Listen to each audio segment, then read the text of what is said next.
Hoje iniciamos um novo trimestre e temos a responsabilidade de, nesta aula, apresentar o contexto histórico e social do livro do profeta Ezequiel, além de expor detalhes importantes desta literatura do Antigo Testamento. Vamos falar, ainda que resumidamente, da visão inaugural registrada nos primeiros capítulos do livro do profeta Ezequiel, bem como do seu comissionamento para ser atalaia, profeta. Vamos juntos aprender a palavra de Deus.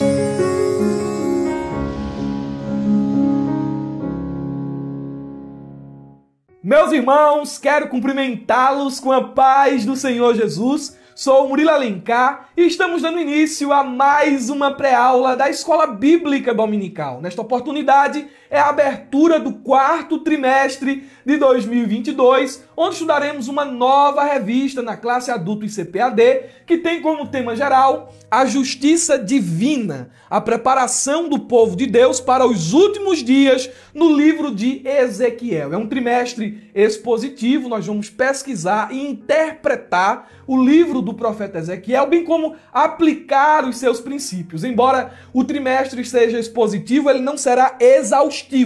Ezequiel tem 48 capítulos e não vamos cobrir os 48 capítulos e todos os seus versículos detalhadamente. Então, irmão Murilo, o que é que faremos? Vamos estudar os pontos centrais do livro do profeta Ezequiel. E diga-se de passagem, pelo menos nos últimos 20 anos de escola dominical, eu não me recordo em nenhuma revista que tratasse sobre o livro de Ezequiel. O desafio é grande, mas recompensador. O comentarista do trimestre já é um conhecido nosso, com relação a várias publicações de estudo de revista da CPAD, o pastor Ezequias Soares.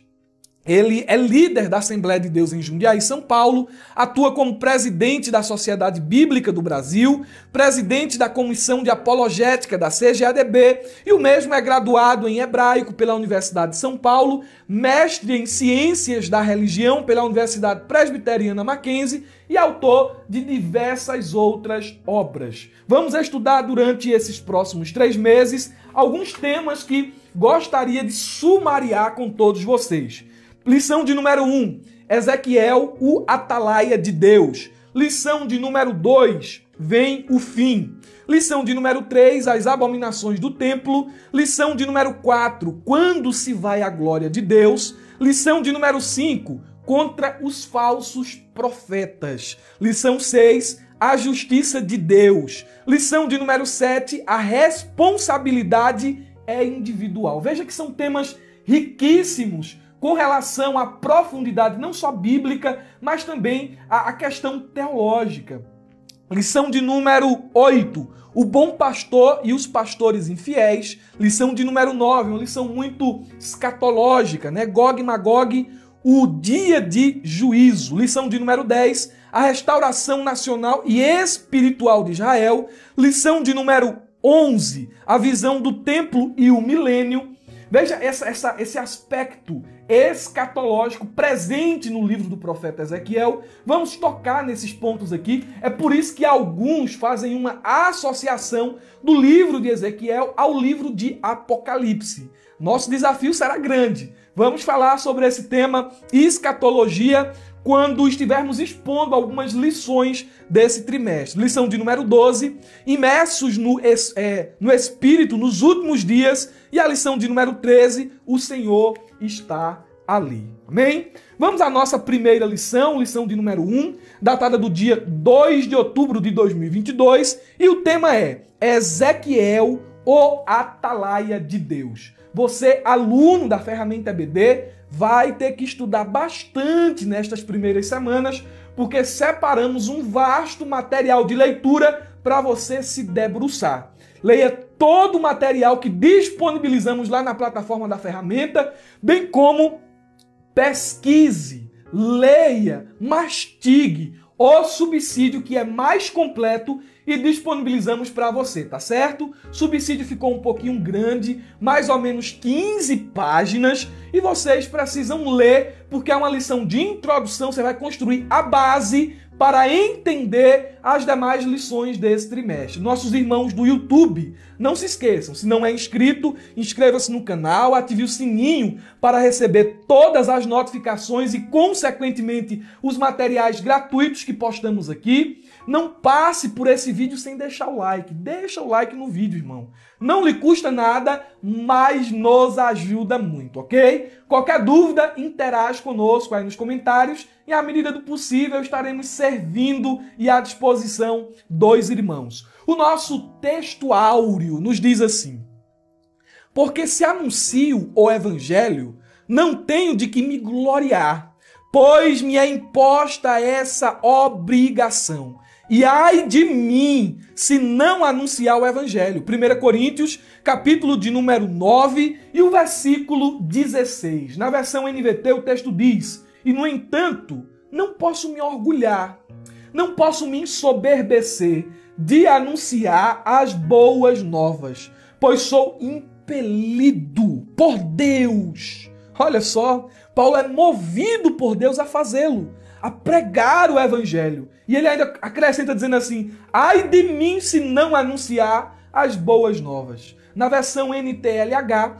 o texto diz: eu não tenho o direito de ficar orgulhoso por anunciar o evangelho. Afinal de contas, fazer isso é minha obrigação. Ai de mim se não anunciar o evangelho. Na carta aos Romanos há um texto paralelo e a verdade presente aqui no texto áureo, ela é aumentada quando Paulo diz lá aos Romanos, capítulo de número 1, versículo 13 ao versículo de número 15. Ele diz: eu sou devedor tanto de bárbaros, de gregos e de judeus. O que é que Paulo está dizendo em outras palavras? É minha responsabilidade pregar o evangelho a todos os homens. O autor da lição escolheu esse texto principal porque ele vai fazer justamente aqui uma associação entre o ministério de atalaia, exercido por Ezequiel, um ministério cujo profeta tinha a responsabilidade de ser porta-voz de Deus e anunciar a sua mensagem, a responsabilidade do pregador, do anunciador de boas novas, no caso do Novo Testamento, aquele que comunica o evangelho. O pregador das boas novas, ele também tem essa responsabilidade. Ele recebeu de Deus uma palavra e essa palavra, o evangelho, tem que ser transmitido em simplicidade e sem mistura. Assim como era uma grande responsabilidade a do atalaia, assim também é a responsabilidade daqueles que pregam as boas novas. A verdade prática diz: além de guardar e cuidar, a missão do atalaia é anunciar tanto o julgamento divino como as boas novas. Também é assim com o pregador do evangelho. Ele tem essa responsabilidade de mostrar que aqueles que vivem no pecado estão debaixo de uma sentença divina. Mas a mensagem não fica só no juízo. Ele apresenta as boas novas. Mesmo o homem sendo pecador, mesmo o homem sendo perverso, estando debaixo de condenação, há uma solução de Deus. Qual é a solução de Deus? Ele enviou seu filho. E seu filho morreu em uma cruz. E agora, por meio do sacrifício de Jesus, nossos pecados são perdoados mediante uma convicção de pecado, mediante um arrependimento, mediante uma conversão, que são atitudes exteriores e mais ligadas à ação do homem. Agora nós temos a regeneração, papel do Espírito, que é o que acontece interno, e por meio da regeneração somos também justificados e adotados, e mesmo tendo vivido antes como pecadores, agora somos pecadores lavados pelo sangue de Jesus e somos herdeiros de Cristo, não estando mais debaixo de condenação, mas aguardando a bem-aventurada esperança, o dia de nosso Senhor Jesus, quando Ele nos chamar e estaremos assim para sempre com Ele. Então, o pregador do Evangelho tem essa responsabilidade, que eu vou destrinchar e expor com alguns exemplos mais específicos à medida em que formos tratando aqui dos pontos da lição. Veja, vamos estudar o livro do profeta Ezequiel. E eu quero que já no início da aula eu vou lhe entregar essa pérola. Anote o que eu vou lhe dizer. São chaves interpretativas para entender o livro de Ezequiel ou qualquer outro livro da Bíblia que você for estudar. No caso, vamos nos deter a Ezequiel. Essas chaves de interpretação, elas vão ajudar o professor da escola dominical a entender a mensagem profética, a intenção do autor ao registrar cada palavra presente em seu livro. Primeira chave de interpretação é uma pergunta. Ezequiel, o que é que você está dizendo? Isso aqui é a questão crítica textual. É a primeira pergunta. O que é que você está dizendo? Segunda chave, Ezequiel, por que é que você diz desta maneira? E aqui é a questão cultural e literária. Por que ele está falando assim? Por que ele está utilizando essas expressões? Questão cultural e literária. 3. Ezequiel, o que você quer dizer? Veja que é diferente da primeira pergunta. O que você está dizendo e o que você quer dizer. Aqui a questão é hermenêutica e teológica. E por fim, nós temos uma quarta chave de interpretação, que é justamente a seguinte pergunta. Ezequiel, qual é o significado desta mensagem para mim? E a questão aqui é a da aplicação. Vamos tentar seguir essas diretrizes a fim de que a gente consiga ter um conteúdo bíblico, um conteúdo exegeticamente saudável para levar para a nossa classe. Amém? Anote isso aí porque é importante. Vamos trazer aqui alguns aspectos introdutórios do livro de Ezequiel e o contexto onde o profeta ele exerce o seu ministério profético. O livro ele é muito rico em detalhes de contexto. Se você abrir Ezequiel capítulo 1 e o versículo de número 1, aí você vai encontrar o contexto cronológico, o contexto geográfico e o contexto social. Versículo 1 diz assim, aconteceu no 30º ano, ele está dando aqui data, contexto cronológico, ele está dizendo aqui mais, no 4º mês, no dia 5º do mês, dentro do nosso calendário, essas expressões aqui, 30º ano, provavelmente era a idade do profeta. Ele estava completando 30 anos de idade. Mas quando ele diz no 4º mês, no dia 5º do mês, no nosso calendário é 31 de julho.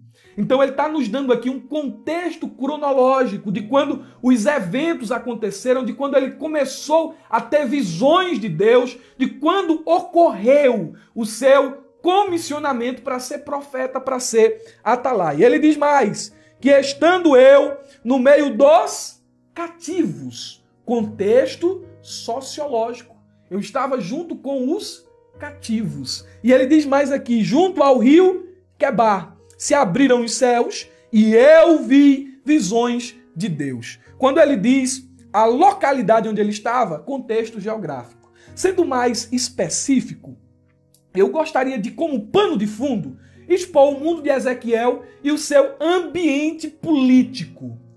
Quando nós olhamos para o cenário onde Ezequiel exerce o seu ministério, entendemos que as potências estavam em mudança. Então, o mundo que Ezequiel nasce é um mundo muito perturbador, porque no Oriente, essas grandes nações potências estavam trocando de papel e nações menores estavam desaparecendo de cena por meio de campanhas de conquista militares. A Síria, que era uma potência mundial dominante e conquistadora, no período de Ezequiel estava em decadência. E a queda da Síria, ela coincidiu com a ascensão do Império Babilônico e a emergência de um líder chamado Nabopolassar, 625 a 605, atividade de seu governo em Babilônia. Surgindo da obscuridade, este homem, Nabopolassar, ele não somente fundou a dinastia na Babilônia, mas também lançou as bases para um dos mais brilhantes, ainda que breves, impérios do mundo antigo. E se Nabopolassar foi o fundador da dinastia, a legendária glória do Império Babilônico deve ser creditada a seu filho, que nós conhecemos muito bem por causa das Escrituras, Nabucodonosor II, que governou de 605 a 562. Quando ele assume o Império da Babilônia, ele já era um general consagrado, principalmente pelas batalhas ou pela vitória espetacular que ele teve em Cárquemes. Então, esse é o cenário político, essa troca de potências, a Assíria caindo e a Babilônia em ascensão. Quando falamos sobre política no âmbito mais local, olhando para Jerusalém, percebemos que a nação estava assim, em decadência. Ezequiel, ele nasce no reinado de Josias, porque provavelmente quando ele foi exilado, ele tinha mais ou menos 25 anos de idade. Então ele nasce por ali no reinado de Josias. O reinado de Josias está registrado em 2 Reis, capítulo 22, capítulo 22 e capítulo 23, e segundo livro das Crônicas, capítulo 34 e 35.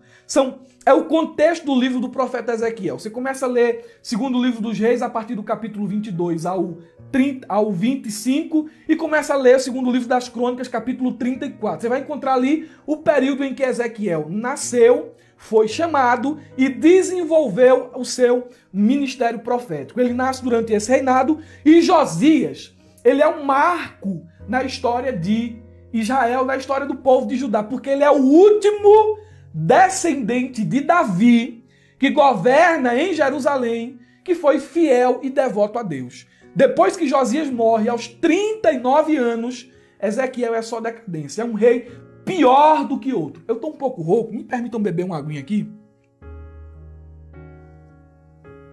Pronto, molhei a garganta. Vamos lá. Josias morre muito novo. E quem assume o reinado em Jerusalém é um homem chamado Jeoacás. O reinado de Jeoacás durou apenas 3 meses. E ele foi deposto por Faraó Neco. E esse faraó, ele colocou outro rei para governar Jerusalém. A partir de aí, o rei, como o povo que sobrou em Jerusalém, se tornou uma nação vassala do rei do Egito. Não demorou muito. A pessoa que Faraó Neco colocou foi Eliaquim. Ele mudou o nome desse rei para Jeoaquim. E durante esse período, o Egito ele desaparece como nação poderosa. O Egito é atacado pela Babilônia e perde o seu poderio militar. Então, se Jeoaquim era vassalo de Neco, ele passa agora a ser vassalo da Babilônia. Ele é destituído mais tarde e Joaquim reina em seu lugar. O reinado de Joaquim também foi breve e trágico. Jerusalém estava nos últimos dias. Depois nós temos Matanias, ou Zedequias, que foi empossado por Nabucodonosor. Esse rei, ele teve o seu ministério marcado por rebelião. Ele não ouvia nem o profeta Jeremias e nem tampouco o rei da Babilônia. Ele teve um final trágico e ele vivenciou a destruição de Jerusalém. Então, é dentro desse contexto político de mudanças no cenário mundial e de decadências internas em Jerusalém que Ezequiel exerce o seu ministério. O pano de fundo social. Qual era o ambiente social de Ezequiel? Durante seu ministério, os judeus eles foram encontrados em pelo menos 3 localidades diferentes. Primeiro, eles estavam em Judá. Era o povo pobre que estava vivendo em miséria, um povo vassalo, um povo judiado pela Babilônia, estavam em Judá. Segundo, tinha gente no Egito, porque lá no Egito, conforme o livro do profeta Jeremias, tinha muita gente refugiada lá. Então tinha gente sofrendo em Judá, gente refugiada no Egito e muita gente exilada em Babilônia. Muita gente exilada em Babilônia. Ezequiel, ele enfrentou uma audiência que estava desiludida. Pensa comigo aqui, um povo cínico, um povo magoado, irado. Não obstante toda maldade e perversidade praticada pela nação de Israel, como adultério, idolatria, corrupção, Ezequiel vai denunciar isso. Violência. O povo estava esperando uma ação sobrenatural de Deus. Olha, Babilônia cercou, Babilônia levou muita gente cativa, mas Deus não vai permitir que a cidade seja destruída. Eles estavam praticando o mal e esperando que Deus agisse. Se corrompeu, conforme o livro do profeta Ezequiel, os príncipes, os profetas, os reis e os sacerdotes, bem como todo o povo se desviaram. Eles estavam esperando Deus livrar eles do império da Babilônia. Pelo contrário, veio destruição, a cidade foi destruída, o povo foi levado cativo e foi uma coisa terrível. Deus exerceu juízo sobre Jerusalém e o povo ficou desiludido. Por quê? Eles se apegavam a alguns pilares centrais. Eles se abraçavam a isso aqui. Primeiro, eles confiavam no pacto de Deus no Monte Sinai com Israel.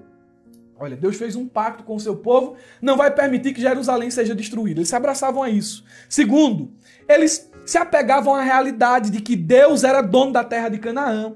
Terceiro, eles acreditavam que Deus residia em Jerusalém, como de fato residia no templo, onde estava lá a Arca da Aliança. Deus não vai permitir que os babilônios destruam Jerusalém, porque ele mora aqui.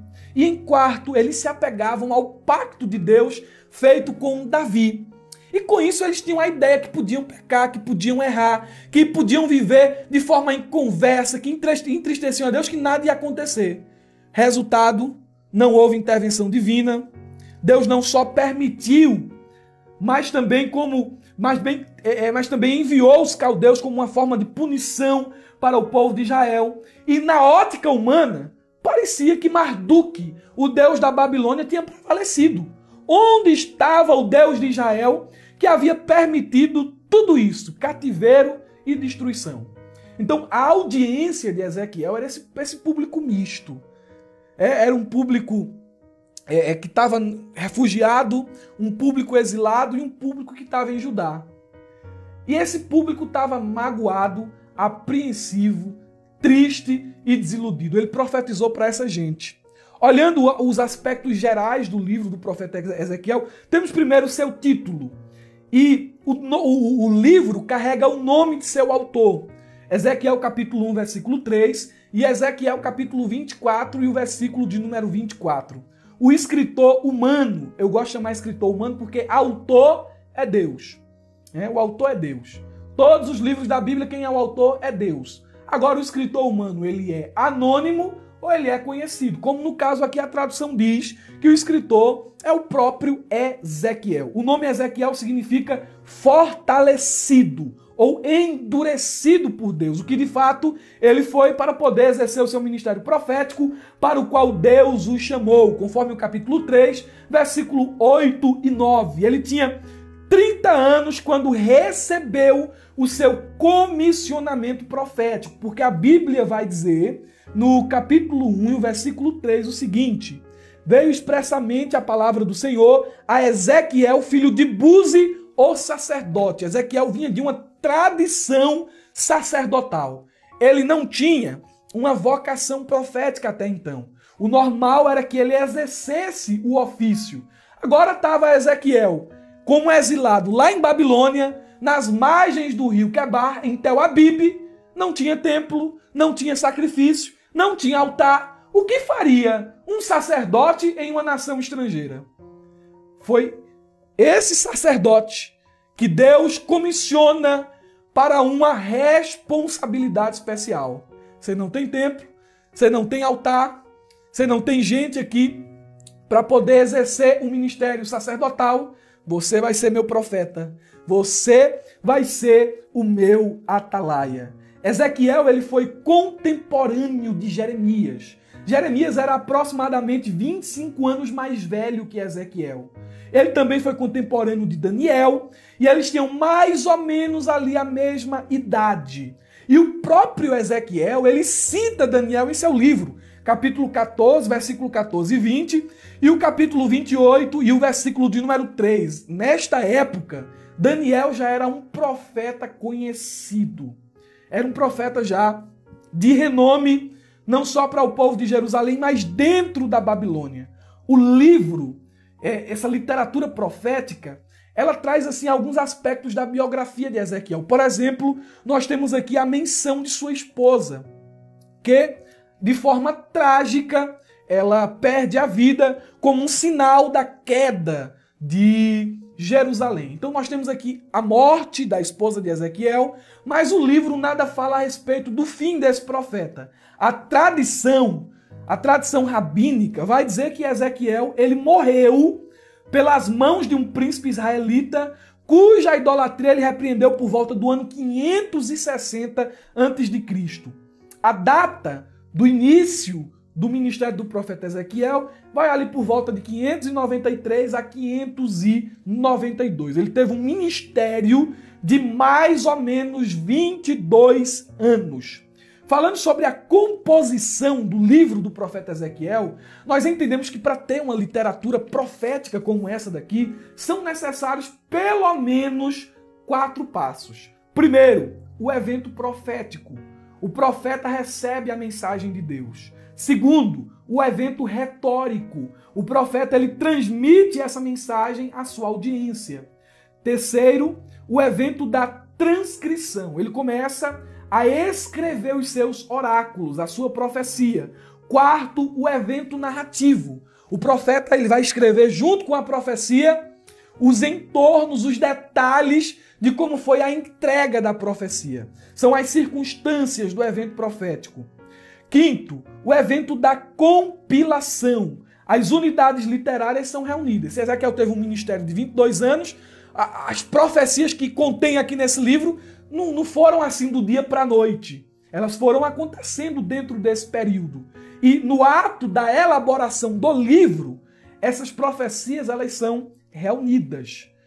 Sexto, nós temos o evento editorial. É quando a coleção não só é reunida, mas também é organizada. E os oráculos individuais são colocados juntos por intermédio de notas consecutivas e correlativas, resultando em um livro mais ou menos coerente. Dentro dos livros proféticos, Ezequiel é aquele mais bem organizado em termos de cronologia e em termos de assunto, de fluência.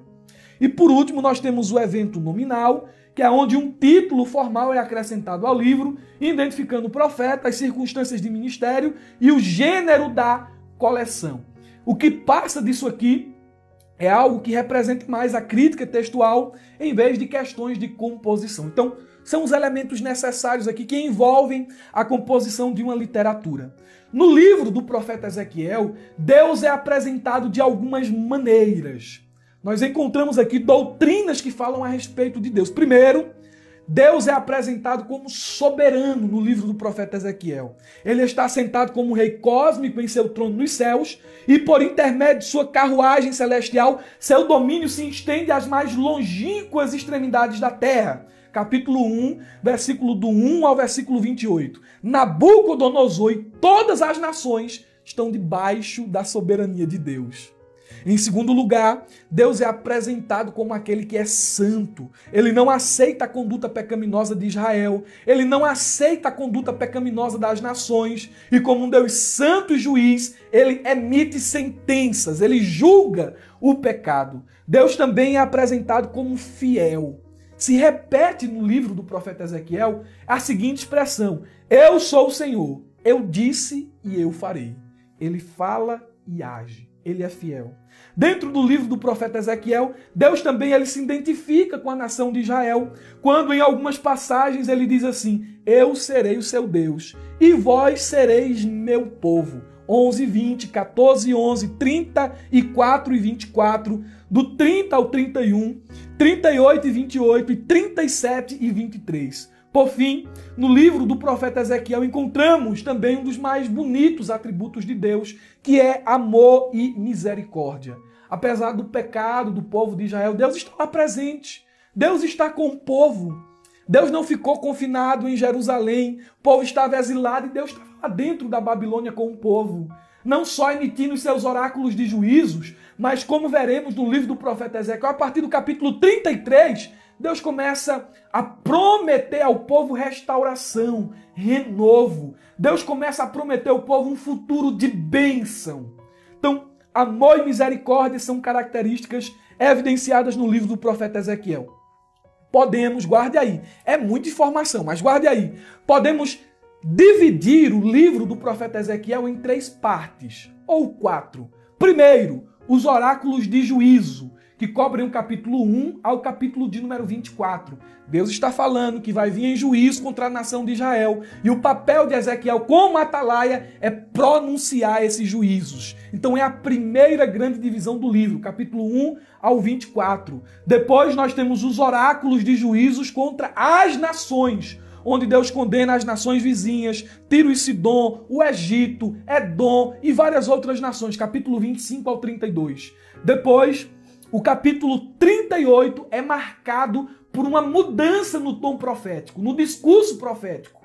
Capítulo 33 ao 48, Deus ele vai falar sobre a restauração da nação, a sua restauração como Deus no meio do povo. Deus vai falar sobre um novo templo, um novo tempo também. Deus vai falar sobre um derramado espírito. Ele vai tratar sobre isso no final do livro do profeta Ezequiel. São as 3 divisões que marcam o livro.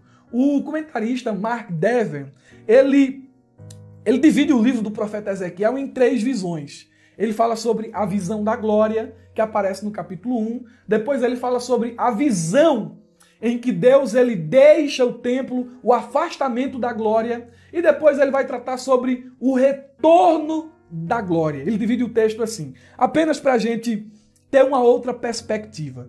Vamos entrar em alguns detalhes do livro do profeta Ezequiel. A primeira visão que Ezequiel tem, a visão inaugural. Capítulo 1, versículo 4 ao 28. Não dá para entrar nos detalhes, mas quero aqui trazer de forma ampla alguns pontos importantes e algumas aplicações. Primeiro, nessa visão inaugural, Ezequiel começa a ver meio que uma tempestade. E essa tempestade vem trazendo uma nuvem de vários relâmpagos, uma nuvem onde coisas extraordinárias estão acontecendo. No meio de toda essa tempestade, Ezequiel vê outra coisa.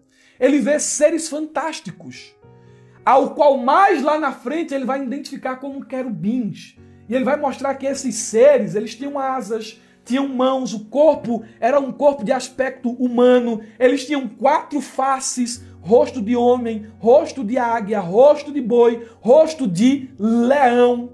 E ele vai mostrar que esses querubins, esses seres angelicais, eles vinham conduzindo uma plataforma. Ezequiel viu, além desses seres, rodas muito grandes e altas. E rodas pequenas giravam dentro de outras rodas. E Ezequiel observou que essas rodas eram cheias de olhos. Ele viu, além dos querubins, das rodas, que é a plataforma da carruagem, ele viu um firmamento. Ele viu algo acima dos querubins em uma base de cristal. E ele enxerga um trono. E nesse trono ele vai dizer que enxerga alguém semelhante ao homem, na questão, no aspecto. Ele vê alguém semelhante ao homem no aspecto físico. E ele vai entender mais tarde que ele estava tendo uma visão da glória de Deus. Dentro dessa visão, eu quero destacar alguns pontos importantes. Primeiramente, toda a visão proclama a glória transcendente de Deus. Tudo sobre a aparição aponta para Deus. Ele é grandioso, ele é transcendente. Segundo, essa visão proclama a santidade transcendente de Deus. Na cultura pagã, os deuses das nações, eles se misturavam livremente com os seres inferiores e, em geral, não se diferenciavam deles. E nesta visão, ele está acima dos querubins. Ele é diferente da criação, ele é mais sublime, seu trono é mais elevado. Terceiro, a visão proclama a soberania de Deus. Ele está entronizado acima de tudo e de todos, seja no reino humano, seja no reino espiritual. Quarto, a visão que Ezequiel teve proclama o interesse de Deus por seu povo. Deus, onde foi que Ezequiel teve essa visão? Lá na Babilônia. Lá nas margens do rio Quebar, foi onde ele teve a visão. Deus apareceu a Ezequiel lá. Quinto, a visão proclama a presença de Deus entre os exilados. No território de Marduk, Deus aparece glorioso, poderoso. Deus se manifesta a Ezequiel de forma tremenda. E sétimo, a visão também tem um aspecto prático e vocacional. Essa visão ela serve de aviso para quem quer entrar no serviço divino, pois aquele que é candidato para ser atalaia, para ser servo de Deus, precisa ter uma visão clara de quem ele serve.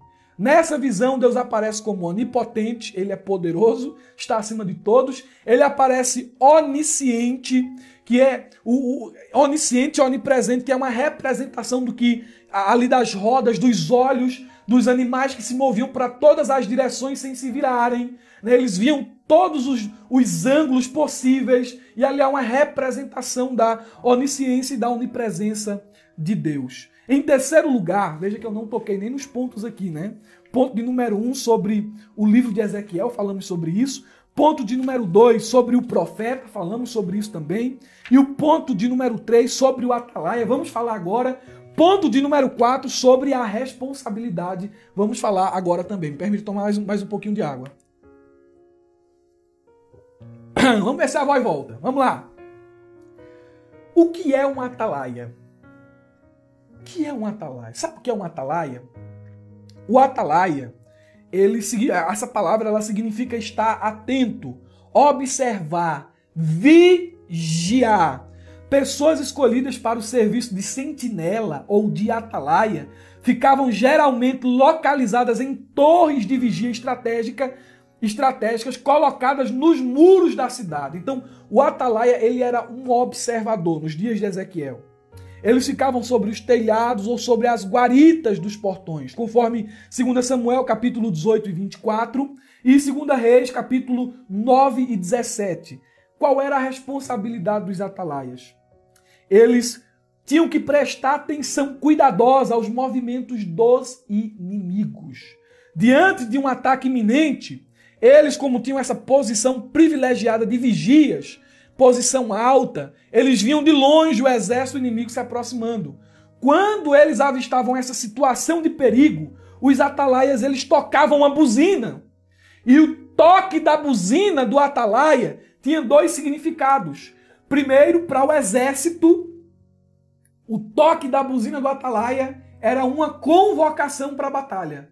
E para o povo comum, crianças, mulheres, velhos, o toque da buzina do atalaia era um sinal de perigo e que eles deveriam buscar abrigo, deveriam se esconder. Ezequiel 33, versículo 3 ao 6, fala sobre isso.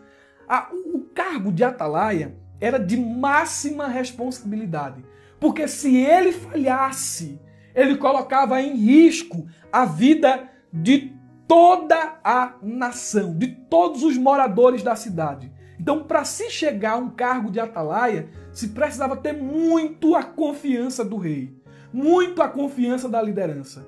Porque o atalaia, ele era a pessoa que se colocava entre o inimigo e a segurança da nação. Quando Deus chama Ezequiel para ser atalaia, tem uma mensagem de Deus presente nessa convocação. Olha só as características do chamado de Ezequiel. Era um chamado de grande responsabilidade, onde Ezequiel precisava preencher alguns requisitos. Primeiro, Ezequiel é comissionado para anunciar a palavra de Deus e não a palavra dos homens. A Bíblia diz em 3 e 4, eu vou ler aqui para você. 3 e 4 diz assim: E disse-me, filho do homem, vai e entra na casa de Israel e dize-lhes as minhas palavras. O chamado para a atalaia de Ezequiel era para comunicar a palavra de Deus e não as dele. Ezequiel não podia acrescentar e nem subtrair o que Deus entregava a ele. Em segundo lugar, Ezequiel não está em Babilônia para ser um missionário transcultural, porque ele não é enviado para os babilônios. Ezequiel é enviado por Deus para ser profeta e atalaia para a casa de Israel. Você está em Babilônia. Deus está dizendo, não estou lhe enviando para uma nação de língua diferente. Estou enviando para a casa de Israel. Se eu lhe enviasse para falar o povo de língua diferente, eles aceitariam. Mas eu estou lhe enviando para um povo rebelde. E isso Deus falava da casa de Israel. Você vai pregar para eles. Em terceiro lugar, Ezequiel, ele recebe um auxílio especial de Deus para desempenhar essa tarefa. Deus diz a Ezequiel, eu estou endurecendo a tua testa. eu estou endurecendo o teu rosto. Ezequiel capítulo 3, versículo 8 e 9, a Bíblia diz assim: eis que fiz duro o teu rosto contra o seu rosto, e a tua fronte dura, e fiz como diamante a tua fronte. A expressão aqui no original é Deus dizendo assim: eu estou fazendo o teu rosto mais duro do que a pedra, mais resistente. O que é isso aqui, irmão Murilo? É uma capacitação emocional que Deus estava dando a Ezequiel. Porque Deus estava dizendo o seguinte: eu não estou lhe chamando para o sucesso, eu estou lhe chamando para ser fiel. Você vai pregar a minha palavra e eu já lhe adianto que a sua audiência vai ser resistente, que o seu público não vai lhe ouvir. Mas apesar de eles não lhe ouvirem, apesar de eles serem oposição a você, Ezequiel, esse público rebelde vai saber que um profeta esteve no meio deles. Terrível, né, irmão, esse chamado? Não vão lhe ouvir, Ezequiel, mas vão saber que você é meu profeta. E para que você não desanime, para que você não se entristeça, sabe o que é que eu vou fazer? Vou tornar a tua testa dura como diamante. Capacitação emocional. Como a gente precisa disso para ser pregador das boas novas hoje? Em meio ao ministério da pregação, de sacrifício, de desgaste, de entrega, a gente recebe ingratidão, oposição, calúnia, perseguição, mas eu penso que Deus está tornando agora a nossa fronte dura como diamante, para a gente entender que somos servos dele e não desanimar frente às dificuldades. Glória a Deus. Glória a Deus. Podemos fazer aqui rápida algumas aplicações. Primeiro, quem servir como mensageiro de Deus deve reconhecer que o chamado vem de Deus. Não é a necessidade que faz o chamado, não é o local, não é a geografia, não é os dons, não é a oratória, não é nada disso que qualifica alguém para ser chamado por Deus. É Ele quem chama. E quando Ele chama e acabou. Ele chama e prepara, Ele chama e envia. Ele é Deus. Segundo, quem servir como mensageiro de Deus deve primeiro ter uma visão clara daquele que envia. Era a responsabilidade de Ezequiel em conhecer Deus. Antes de Deus chamar, Deus se revelou a Ezequiel. Para que o serviço de Ezequiel não fosse um fardo. Para que ele não olhasse para o ministério como um peso. Mas ele servisse com convicção e com alegria. Terceiro, quem quer servir como mensageiro de Deus deve ser, antes de tudo, revestido do Espírito para tal tarefa. Ezequiel é o profeta do Espírito. Ezequiel 2:1 diz assim: e disse-me, filho do homem, põe de pé e falarei contigo. Estava lá Ezequiel prostrado. Aí o versículo 2 disse: então entrou em mim o Espírito, quando falava comigo. E quem foi que me pôs de pé? O Espírito. Não foi ele que se colocou de pé diante da presença de Deus. Ele estava encurvado na condição de homem, mas o Espírito desceu sobre ele e foi o Espírito quem colocou ele de pé. O pregador do Evangelho tem que ser alguém cheio do Espírito. Em quarto lugar, o óculos está só caindo aqui. Hein? Em quarto lugar, vou tirar ele aqui para não estar só. Em quarto lugar, quem quer servir como mensageiro de Deus será divinamente equipado à altura do chamado. Irmão Murilo, qual é a verdade por trás dessa aplicação? É maravilhosa. O chamado de Deus para o serviço, ele não é feito com base nos dons, mas é justamente o contrário. Os dons são dados com base na tarefa. Então acontece assim, quando Deus lhe chamar para fazer alguma coisa, não diga, não posso, não sei, não tenho, é por isso que eu não vou. Deus não está lhe chamando porque você tem. Deus está lhe chamando porque Ele vai lhe dar. Ele vai lhe dar condições de desempenhar o chamado. Quinto, quem serve a Deus como mensageiro, quem quer servir a Ele como seu mensageiro, deve reconhecer que o chamado não é para o sucesso, mas para a fidelidade. Porque muita gente hoje julga o sucesso se uma coisa está dando certo ou errada. Olha, assim, o ministério de Jeremias foi um fiasco. O de Ezequiel, fiasco. Né? Pregava e o povo não ouvia, pregava e o povo não se convertia. Aí Deus está dizendo aqui pra gente, quem foi que eu lhe disse? Quem que converte o povo? Não é você que converte? Quem converte é o Espírito. Então ele nos chama para fidelidade. Se preocupe em ser fiel a Deus. O fruto do seu ministério, ele vai ser provado, não pela a exuberância do que acontece, mas pela sua fidelidade a Deus. Vamos aqui prosseguir e encerrar o chamado e a responsabilidade de Ezequiel como atalaia. Vamos lá, eu vou encerrar e vou contar uma história aqui para vocês. Primeiro, a posição de Ezequiel e o seu dever como sentinela, como atalaia. Deus ele descreve esse dever em pelo menos 4 situações hipotéticas. Primeiro, Deus ele vai falar sobre a negligência do atalaia. Deus vai dizer o seguinte, olha, se eu mandar você entregar uma sentença ao ímpio e você não entregar e o ímpio morrer sem ouvir o aviso seu, ele vai morrer no pecado dele, vai ser condenado. Mas eu vou responsabilizar você por não ter entregado a mensagem. Era Deus mostrando a Ezequiel, o caminho aqui é estreito, tem que ser fiel. Segundo, se eu lhe der uma mensagem e você entregar o ímpio e mesmo assim ele não se converter, ele vai morrer no pecado. Agora tu, Ezequiel, vai ser livre do sangue dele porque tu foi fiel. Terceiro, se eu lhe der uma mensagem para pregar ao justo que se desviou. Porque Ezequiel ele exerceu o ministério de atalaia e ele tinha que pregar para o ímpio e para o desviado. Parece muito com o mensageiro do evangelho hoje, né? Prega para o ímpio e para o desviado. Se o justo desviado morrer no seu pecado, sua justiça passada não vai ser levada em conta, ele vai ser condenado. Agora, se ele morrer, se o desviadinho morrer, sem receber de ti um aviso, vou cobrar das tuas mãos o sangue dele também. Agora, Ezequiel, se eu te entregar uma mensagem para o desviado e ele se arrepender e se converter, saiba de uma coisa, tanto ele será abençoado, como também você. Então, são essa situação hipotética que Deus cria para descrever a responsabilidade de Ezequiel em ser fiel a Deus e a mensagem.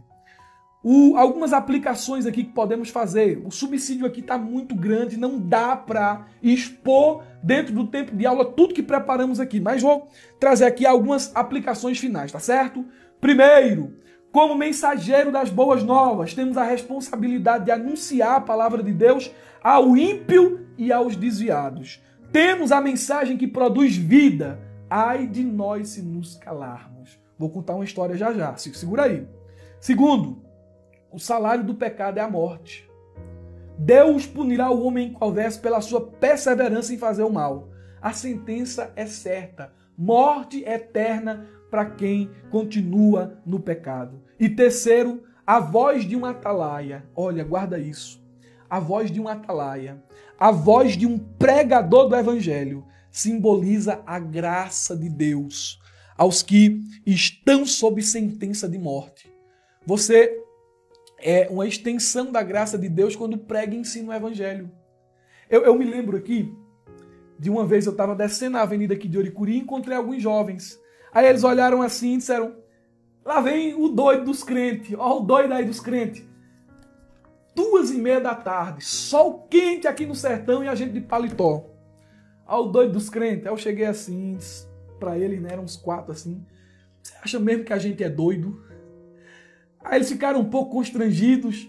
Aí eu perguntei o seguinte, olha, deixa eu te contar aqui uma coisa. Imagine que o câncer, ele é uma doença que é terrível. Imagine um pouco aí o que é uma pessoa estar doente de câncer. O câncer é imprevisível, mata rápido, às vezes mata devagarinho. Agora, imagine o sofrimento das pessoas nos hospitais, passando pelo que passam, doença, sofrimento, morte, luto.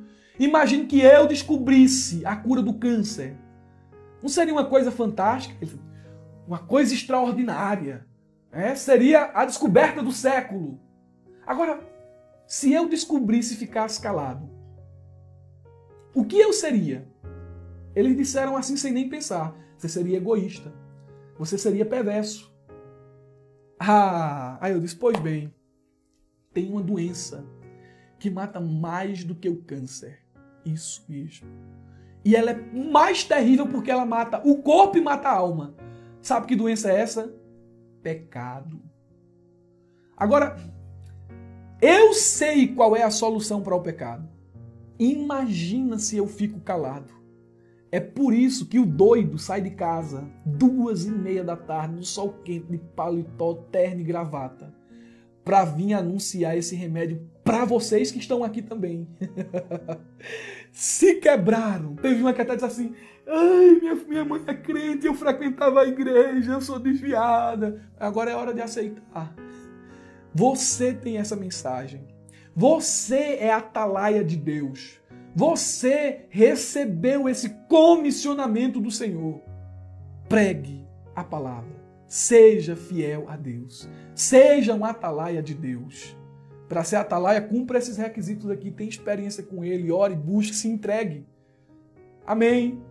Meus irmãos, quem chegou até aqui, seja da ferramenta EBD, seja do YouTube, coloque aí embaixo, Murilo, eu cheguei até o final. Minha voz aqui está nas últimas. Eu peço até perdão a vocês, porque eu tô dando essa aula aqui, mas estou sem aguentar e a garganta tá doendo, e o nariz congestionado. Eu não estou nem me escutando direito aqui, eu tô sem um retorno. Mas eu penso que essa aula tem sido bênção para você, tá bom? Na próxima aula vamos estar aqui novamente. O trimestre vai ser uma bênção. E se prepare, porque a gente vai aprender Bíblia. Amém? Tenha uma ótima aula de escola dominical, um ótimo final de semana. Abra a jaula.